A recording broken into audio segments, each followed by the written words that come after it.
छत्रपती शिवाजी महाराज हे महाराष्ट्राकरता नाही तर भारताकरता एक खरं घोषणास्पद साम्राज्य स्थापन करणारे खरेखुरे छत्रपती होते।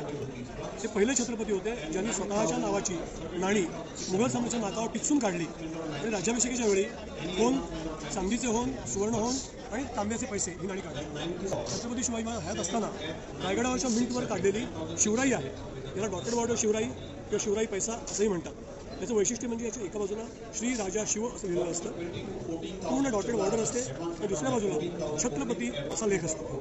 दोन्ही बाजूला डॉटेड बॉर्डर, छत्रपती एका बाजूला, श्री राजा शिव दुसऱ्या बाजूला।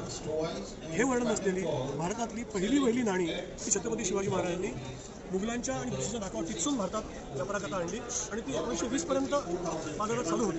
1920च्या दरम्यान ब्रिटिश गव्हर्नमेंटची जाहिरात आली होती की आता सगळ्या शिवराया परत करून 64 शिवरायांच्या करता 1 बंधा रुपया तुम्हाला मिळेल। त्याच्यात 1920 पर्यंत साधारण शिवराय चलनामध्ये होते।